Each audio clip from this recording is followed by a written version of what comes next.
Olá, pessoal!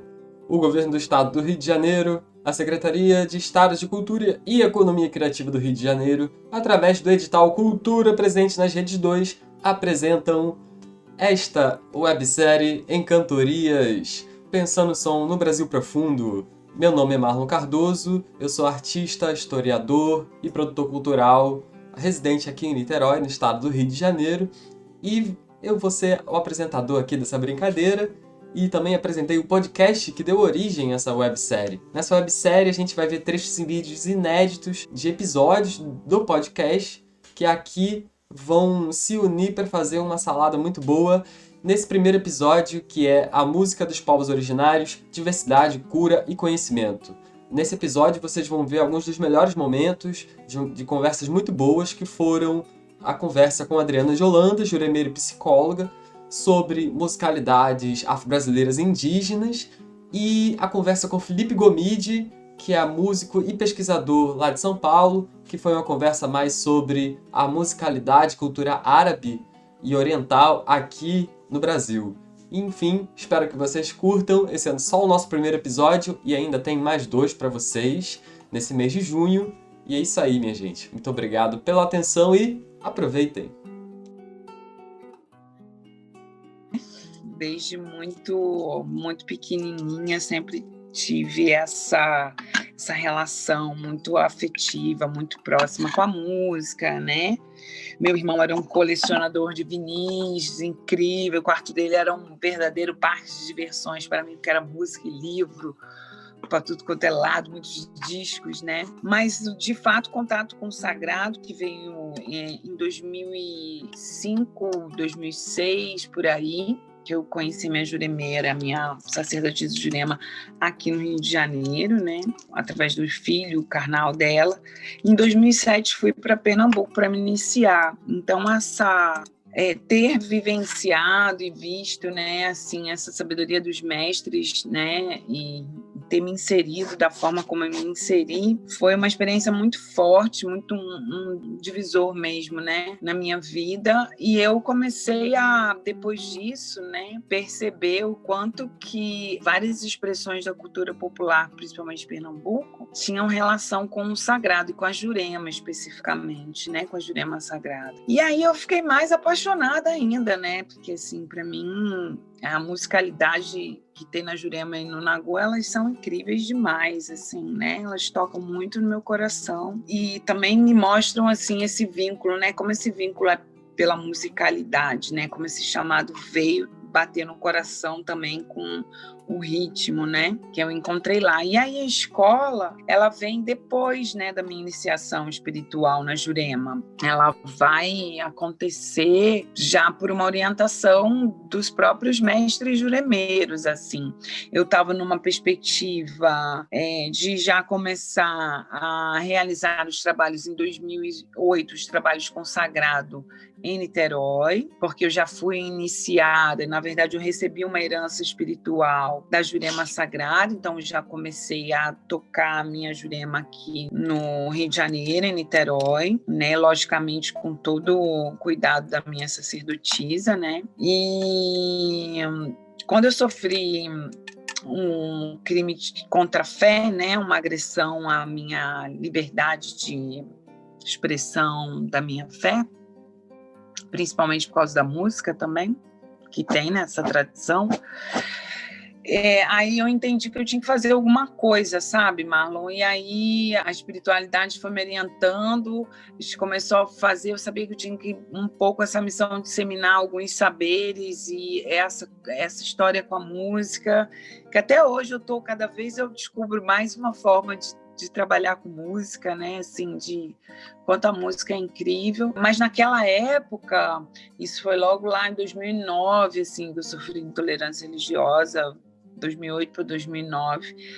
E aí a gente já estava começando a fazer umas oficinas de percussão, umas oficinas dos ritmos pernambucanos, e quando veio muito fortemente uma orientação espiritual no sentido de que era um trabalho educativo, não era para fazer show, não era para ninguém virar um super artista, mas que o quanto de uma perspectiva educacional das pessoas se reconhecerem a beleza, né, da cultura popular, ela também pernambucana, era também reconhecer e passar esse respeito de uma tradição que ninguém conhece, né? Principalmente as escolas formais, os juristas, as pessoas que lidam com essas questões dos crimes contra a fé. Então, fui sendo orientada nesse percurso aí para um caminho de uma outra educação, né? Que a escola formal não conta. E foi meio que daí que brotou a escola, né? Assim, eu entendi, demorei um pouco, mas entendi. A gente tem essa dificuldade de nós seres humanos todos, né? Inclusive sacerdotes, porque a gente não tem, né, uma tradição a gente não vai estudar essas coisas, esses temas, né, do sagrado, da sexualidade, da alimentação e por aí vai, né? Então a gente tem uma certa dificuldade de seguir e de se firmar, né, no caminho espiritual. Por isso que o sacerdócio, ela é uma formação que não tem fim, né? Porque a gente está sempre aprendendo, né? A gente nunca sabe, né? A gente não é Deus, né? A gente está ali nessa conexão, mas a gente não sabe tudo, né? Então eu demorei um tempinho a entender. Eu falei assim, não, eu tenho que fazer uma escola, não, eu tenho que trabalhar com educação, né? Com essas sabedorias tradicionais, com essa coisa da musicalidade também, né? Principalmente. E aí foi que foram nascendo os projetos da escola. A gente começou com maracatu, semente de Jurema, e depois a gente foi trabalhando outros ritmos, o coco, a ciranda, enfim, agregando outras sonoridades, né? Vendo qual era o legado do Nordeste, um pouco para as comunidades mais urbanas. Então, isso foi sendo, né, meio que criado junto com as pessoas que também zelam pela cultura e pela música, né? Mas essa conversa com a ancestralidade vai me narrando isso, assim. Essa experiência com a Jurema é muito incrível, porque ela abraçou a Jurema de terreiro, ela foi abraçando os irmãos que chegavam em Pernambuco, era bruxo, era judeu, era africano, né? Assim, eles se conectaram com as suas sabedorias, eles se hermanaram para poder resistir, eles não se separaram. O quilombo do Catucá, a egrégora dos Maluns, eles de fato existiram enquanto liderança quilombola. E a gente tem conexão com essa sabedoria, né, enquanto espírito. Então, o quanto isso é importante, né? O quanto que a gente, como é que, né, a gente não vai deixar de ouvir essa sabedoria, né, da ancestralidade. E o quanto que isso é musical ao mesmo tempo. O quanto, por exemplo, na Jurema Sagrada, o quanto que uma lua de um mestre está falando, né? O quanto ele tá falando da história dele e, ao mesmo tempo, está passando uma mensagem, uma orientação para você ou alguma coisa, um código. A pessoa que está com o ouvido mais ligado já vai perceber, né? Que é um recado da espiritualidade, mas uma ferramenta para a gente olhar para a nossa vida, para o nosso aprendizado. E eu tenho, Marlon, uma história muito incrível assim com a música, porque eu vendo a pessoa tocar, parece que eu meio que vou percebendo essa frequência espiritual, né? Porque, por exemplo, quando a gente pensa em dons musicais herdados, eles não são só herdados geneticamente, né? Assim, uma carga material genética. A gente recebe uma carga imaterial espiritual de dons, né? Também. E tem uma galera que faz pesquisa sobre isso, do campo da medicina e espiritualidade, mas o quanto que essa questão dos dons e de quanto fazer música já é um ato sagrado de si, pode não ser religioso, né? O cara tocar música católica ou evangélica ou música sacra afro-brasileira, seja lá o que for, mas o quanto já é sagrado, né? Bem isso, né? A gente vai tendo influências assim, poxa, os portugueses que vieram, eles não eram 100% portugueses, digamos assim. O português sempre foi um dos povos que mais se misturou. Então essas influências, elas vêm de maneira indireta pelos portugueses que trazem o contexto árabe, mas uma influência mais direta também de pessoas mesmo, famílias, que muitas vezes estavam vindo e que a gente não tinha os registros. Mas aí, principalmente já no século XX, né, quando começa, essa onda de imigração absurda para o Brasil, né? Esses dias eu até encontrei um livro, Marlão, de 1930, que fazendo uma análise dos municípios do estado de São Paulo, a população, como era.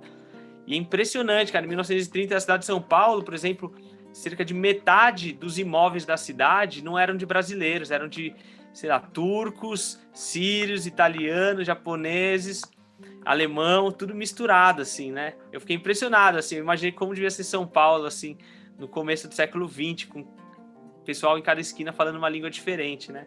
E até hoje, né, a gente tá recebendo, né? Esses últimos anos, aqui na cidade de São Paulo, a gente recebeu muitos imigrantes, né? De várias partes do mundo, assim. E isso foi muito massa na cidade. Vários músicos vindo da Síria, do Líbano, se conectando aqui, tocando. Galera vindo de Moçambique, de vários países. Que nem você falou, né? Não é algo que aconteceu e acabou. Isso tá vivo, tá acontecendo a todo dia, né? Acho que no Brasil a gente muitas vezes não conhece tão a fundo essa parte da nossa história, né? A gente tem um estudo muito enviesado, né? Que estuda ali uma cartilha de história que todo mundo aprende, mas as milhares de nuances ali da história que são a riqueza mesmo, a gente às vezes não conhece tanto. Então foi puxando esse fiozinho de novelo aí que foi caindo essas fichas de como a nossa cultura brasileira tem uma influência tão grande do mundo oriental, né? E daí os árabes é isso, né? Essa conquista vão levar coisas para a Europa que não existiam, né? Então, tanto de palavras que a gente tem que chega no português, né? Hoje, por exemplo, que tem origem árabe, a gente nem imagina, mas são muitas, né? Todas as palavras com o al, né? Tem, sei lá, alambique, alambrado, alcachofra, alfaia e diversas outras vão levar vários produtos que não existiam na Europa. Então, o próprio limão, a lima, carambola, o algodão, né? Coisa como o moinho de água, né? Que foi uma revolução que ainda não tinha na Europa. E vão levar muito desses conhecimentos e também conhecimentos e saberes culturais, né? Então, os árabes eram um povo que já tinha essa questão da poesia muito forte, né? E da poesia acompanhada por instrumentos, né? Então, os nômades beduínos, né? Já eram famosos por cultivar a poesia aí há centenas, né? Milhares de anos. Para quem nunca adentrou muito nessas questões históricas, qual que é a ideia, mais ou menos, né? Que essas influências orientais, digamos assim, elas chegam no Brasil de diversas maneiras, né? Algumas mais diretas, algumas mais indiretas, né? Algumas super indiretas, assim, lá atrás. Mas elas estão aí. A capital do mundo, no mundo antigo, estavam sempre, né, no lado oriental, né? A gente tem, já milhares de anos atrás, o Império Indiano, né, os hindus, na China, na Pérsia. Então, no ano 622, né, que é quando o profeta Maomé, né, funda e inicia o islamismo, né, ele integra vários povos ali da região que tinham cada um deuses diferentes e crenças diferentes, os povos todos em torno dessa coisa do Deus único, né? E isso gera uma força política também muito forte, porque aqueles povos se integram e saem literalmente conquistando tudo, né? Baseando-se, né, nessa palavra, né, no Alcorão, e conquistam em poucos anos já toda aquela região da Síria, né, até da Turquia, de onde era a Pérsia, e sobe pelo norte da África ali todo. Daí naquela história, né, no ano 711, o Tariq ali, né, é o fato histórico que mais marca um processo que na verdade foi muito mais sutil, mas atravessa ali o Estreito de Gibraltar e conquista, né, Portugal e Espanha. E, né, ano 711, né? Então, em Portugal, eles ficam até mais ou menos 1250, aproximadamente. E na Espanha, só em 1492, né, que eles conseguem, os espanhóis, expulsar os árabes ali. Mas esse foi um momento que esses, 500, 600, 700 anos que teve essas trocas que foram muito ricos, né? Porque não foi uma conquista assim baseada na morte, na espada, mas foi uma conquista muito mais de aceitação até de um povo que estava com uma cultura muito mais rica, muito mais elevada, né? Então o próprio pandeiro, né? que vem dessa influência do riq, né, dos pandeiros árabes, né, o aduf, né, que é um instrumento aí que tem ainda em regiões do Brasil, que é um pandeirão que se toca aqui na vertical, né, igual o pandeiro árabe, e influências em vários outros meios, que nem os cordéis, né, na poesia, que, poxa, são demais. Essa coisa de recitar poesia acompanhando instrumento, é uma coisa totalmente que vem dos árabes, uma coisa muito medieval. Tem o aboio, né, o canto dos aboios dos vaqueiros, né? Enfim, então a gente está cheio de coisas que a gente utiliza no nosso dia a dia, desde o coentro até o cuscuz, que a gente nem imagina que vem dessa contribuição, vou dizer oriental, né? Porque são também vários povos, né? Os próprios árabes não são só um povo, né? A língua árabe, né, reúne, integra vários povos diferentes, várias etnias, né? Tem judeus, tem ciganos, tem diversas etnias africanas que são diferentes, que vieram e contribuíram, né? E as culturas indígenas também. A gente costuma falar os índios do Brasil, mas isso nunca existiu, né? Cada cultura tinha uma personalidade totalmente própria, uma língua própria, uma cosmovisão própria. E todos esses povos, pô, a gente é privilegiado no Brasil ter recebido todas essas influências. Acho que é por isso que esses bate-papos são tão importantes aí, porque a gente poder valorizar mais a cultura que vem da nossa raiz, né? Principalmente no momento onde o sistema global mesmo vem apagando, né, todas as manifestações tradicionais, todos os modelos de se lidar com a natureza, com a música que não sejam aqueles da indústria, né, aqueles da grande indústria, né? Então acho que é um tesouro que todos nós temos que, né, nos apaixonar e divulgar, e por isso que fico muito feliz de poder conversar sobre esse assunto. A Jurema de Terreiro não é só preto e índio, né? A gente tem uma variedade de cores e de histórias e de vidas na Jurema, né? Mas por causa do princípio indígena, que ele abraça o que é diferente, ele não repele. Ele está interessado, a ancestralidade indígena está interessada em o que nos une, né? O que dá liga na massa, não é? No bom sentido da palavra massa. O quanto que a gente pode, com uma educação outra, né? Uma pedagogia e um processo de aprender e ensinar, que a gente fale desses temas, que a gente aprenda a vivenciar esses temas, quanto a gente pode encontrar soluções, né? Porque esse tema da felicidade, que a música nos ajuda a destravar, eu acho bastante, né? Essa criança ferida que a gente tem, que é ancestral também, né? O quanto que a música ela é pode ser uma grande liberadora desses temas, sabe? Que ficam travadinhos, né? Assim, porque é isso, a gente não encontra espaço para falar e nem para escutar, né? Que todo mundo, não, meu lugar de fala é esse e tal, mas o seu lugar de escuta? Vamos escutar os mais velhos, né, os artistas populares, vai lá conversar com a bezedeira, sabe, tipo, escutar essa sabedoria de fato, para ver se um muçulmano, um cara do Islã, um cara de outras, vai conversar com os sacerdotes das tradições antigas, sabe? Tem uma galera que estuda essa coisa da diáspora, né? E aí tem uma galera que estuda a questão da diáspora musical, através da musicalidade, né? Desse movimento de expansão, né? Que tem de África como ancestral de vários povos, vários territórios, né? Enfim. E aí suas artes, seus saberes, seus ofícios antigos também se espalham no mundo, né? E vão se recriando em cada contexto. Então, assim, amigo, para mim, o ingone africano é o ancestral da harpa. Então, quem toca harpa está fazendo música africana. Dessa história, né, das pesquisas com música, e que vão falar assim do quanto os caras provam, né, entre aspas, cientistas mais hards, assim, que determinados timbres musicais vão fazer no cérebro e nas emoções e tal, né, das pessoas. As ondas da física quântica e um monte de coisas assim, que também vão falar de música, e o quanto nossos irmãos africanos, né, filósofos, cientistas também, alquimistas, já estavam lá um tempão escrevendo coisa e passando coisa, sabe?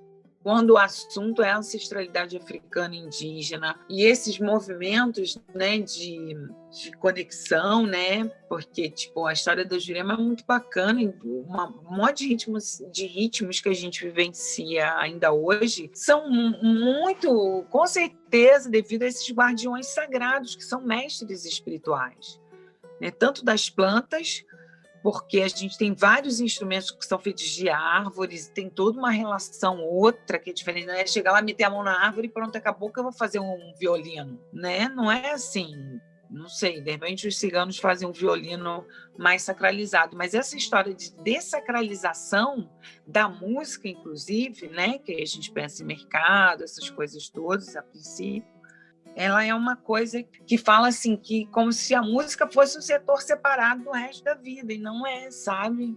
E o quanto tem de herança na música europeia dos povos africanos, né? Talvez dos povos indígenas também. Assim, eu não sou uma profunda conhecedora, sabe? Eu também estou aqui provocando reflexões, assim, né? Como eu falei, a gente não sabe de tudo jamais, assim. E é isso, que nem Mário de Andrade já dizia, né? O brasileiro precisa descobrir o Brasil, né? Porque acho que ele falou isso, sei lá, 1920 e poucos. A gente passou 100 anos e a gente está no mesmo processo, né? O brasileiro, a gente precisa redescobrir o Brasil, né? Valorizar, porque acho que a cultura popular, ela entra como, sim, tem gente que não gosta dessa palavra, mas eu não vejo outra palavra, mas como um sistema de resistência, né? De resistência cultural, porque a gente tem, hoje em dia, com as mídias digitais, então, tudo virtualizando, muitas vezes um trator, né? Passando em cima de todas as nossas tradições, né? E nossa musicalidade de raiz, que traduz muito de quem é a gente, né? Se a gente apaga tudo isso e fica só com aquilo que nos é oferecido aí, só aquilo que o Spotify sugerir pra gente, digamos assim, a gente talvez nunca vai chegar ali num rabequeiro do interior de Pernambuco que está fazendo um som mágico com a sua rabequinha numa afinação única e própria daquela pessoa, sabe? Quanto é incrível esse contato, né, e essa cultura. E aí eu fiquei pensando muito assim, né, o quanto que a galera não tem acesso, né? Então estranha, tem medo. Eu até falei numa das vivências com as crianças da escola, eu falei assim, fiquem tranquilos que a cultura não morde, porque dá essa sensação de que é uma coisa tão diferenciada, né? E o quanto que eles estão acostumados ou são meio que tem essa coisa da mídia, tipo, você vai ter que ouvir tal música, né? O que vai tocar no rádio é isso, isso e isso, né? E essas possibilidades da gente ter uma sonoridade diversificada, isso não é interessante, né, para o projeto de humanidade, para o projeto de sociedade, pelo menos no Brasil, que a gente vivencia, né? Então, valorizar o que é nosso, o que é local, o que é tradicional, isso não vai ser muito interessante para os governantes, né?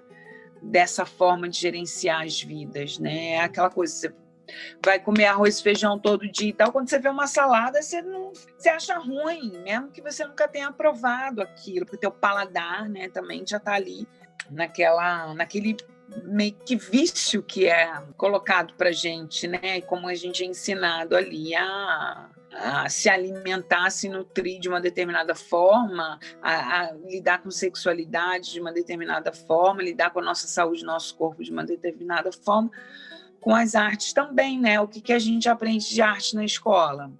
São pouquíssimas, de uma forma diversificada e amplificada, e, né, com tudo que a arte carrega, né, de sabedorias múltiplas. Muito pouco, a gente aprende muito pouco, né? Quem consegue aprender alguma coisa, né? Porque tem muitas escolas que não contemplam, agora mais ainda, né? Esses saberes vão sendo afastados de novo da educação formal, né? São reflexões muito importantes, né? Quando a gente fala dessa ancestralidade, né? Quando a gente sente, vive e que está presente nesses modos, né? tradicionais que a gente tem de vivenciar a vida, não tem muito como a gente separar a música, a literatura, da forma de se vestir. Tem uma experiência muito legal do maracatu, só para exemplificar isso, né? Assim, para as pessoas que talvez não consigam perceber como que é diferenciado esse outro modo de poder viver, né? Quando o João estava ensinando o AB, que é um instrumento com a cabaça, ele é bem grande, quanto que a gente tinha que dançar para tocar, senão não dá para tocar um negócio sem dançar, entende? Quando você dança, o som sai.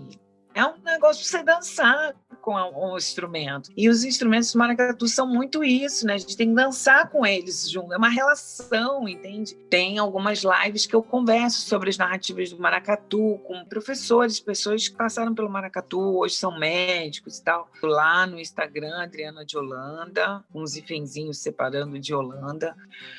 O quanto que cada um tira um ensinamento dessa perspectiva relacional com o instrumento e com o mundo, com a música, assim. Quanto que essa ideia de protagonizar, que é para sair do lugar de vítima, né? A gente é vítima de tudo, porque a gente já nasceu assim, então peraí, não é assim, sabe? Quanto a gente pode transformar, e a gente está aqui para transformar muitas coisas, né? Aprender com o que não é possível a gente transformar também, porque tem coisa que não é, né? Que é para a gente aprender, vivenciar e, enfim. Então, o quanto que eles falam dessa perspectiva, sabe? Assim, que é uma forma de mexer em questões subjetivas, mais subjetivas, né? Como amor próprio, autoestima, pertencimento, acolhimento, né? Assim, de você sentir processos que você, tô fazendo coisas junto com outras pessoas, quanto isso é bom pra gente, né? Quanto é bom a gente estar aqui trocando, a gente está fazendo junto também, né? Muitas formas desse junto, né? Mas essa experiência vivencial, ela é incrível por causa disso. E os povos são assim, né? Esse legado que a gente vai recebendo na diáspora, assim, que aqui no Brasil, essa ancestralidade indígena vai ensinar pra gente isso, a acolher, a se conectar e ver pontos, né, luminosos, de comuns de força, né? Que a gente aprende a se juntar. E isso é um ensinamento muito bonito, assim. Sabe como conecta tudo uma coisa com outra? Por isso a gente começa a falar e fala mil coisas ao mesmo tempo. Então, essas narrativas híbridas fazem muito sentido. Eu fui numa vila de africanos, assim, e nossa, assim, eles conversavam, parecia que estavam brigando, mas era uma coisa muito intensa sobre vários assuntos ao mesmo tempo, né? E ao mesmo tempo estava fazendo música, ao mesmo tempo estava fazendo comida, e um pedaço do tronco de não sei o quê, que ia pro fogo, já virou um instrumento musical, e o outro já começa a contar história, então você fica meio, né? É meio difícil de separar, mas o quanto a gente foi ensinado no nosso país, nas nossas pedagogias mais oficiais, a botar as coisas nas gavetinhas, né? Isso não é nenhuma crítica, não, tá? Muito pelo contrário, é até elogio, no sentido da gente, assim, é importante colocar essas duas sabedorias para conversarem, né? E eu acho que a gente fez bastante isso hoje, assim, né? A gente falar desses lugares que foram delimitados como eruditos, né? A gente tem lá a definição do que é poesia, do que é a literatura, mas quando a gente vai estudar, por exemplo, a literatura oral dos povos tradicionais, ou a gente conhece um mestre, né, nessa arte de viver, cai por terra as delimitações, mas é importante a gente mostrar isso, fazer isso conversar, sabe? Porque infelizmente, tem pessoas que estão muito adoecidas, sabe, irmão? Assim, não conseguem ainda sair de uma coisa de catalogar, meio que um conhecimento de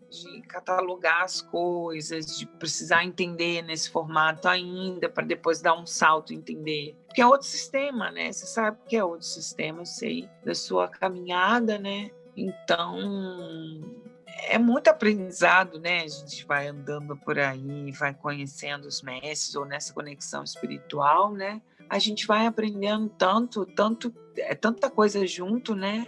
Uma sopa nunca é só uma sopa, já vem um ensinamento, já vem uma música junto. Então, quanto comer, o tema da comida e da música, o tema super coladinho, né? Assim, entende? E, ao mesmo tempo, é muito bacana a gente poder fazer esse diálogo, porque ter experimentado esse lugar da academia, né? Eu falei na minha defesa isso, eu sou profundamente grata ao que eu aprendi na escola formal. Espero que as nossas reflexões, narrativas, né, a poesia da nossa vida, né, a música que o nosso coração toca, possa cada vez estar mais integrada e íntegra o possível. Muito obrigado a você que assistiu até aqui. Peço que se estiver assistindo no YouTube ou mesmo no Instagram, deixa um like aí, segue a gente, se inscreve, faz todo aquele negócio para ficar ligado no segundo episódio que vem aí na semana que vem, que é o episódio sobre os sons do sertão, história e linguagem, com 2 conversas que a gente teve no nosso podcast sobre temas relativos ao sertão, à musicalidade do sertão e à oralidade do sertão. Qualquer dúvida, qualquer sugestão, qualquer pergunta, pode deixar nos comentários, que a gente vai ter o maior prazer em responder. E fiquem ligados, minha gente, que tá só começando, tá bom? Essa foi uma produção do Governo do Estado do Rio de Janeiro, da Secretaria de Estado de Cultura e Economia Criativa do Rio de Janeiro, através do edital Cultura presente nas Redes 2. Websérie em Cantorias, Pensa no Som no Brasil Profundo. Muito obrigado por ter assistido até aqui e até a próxima.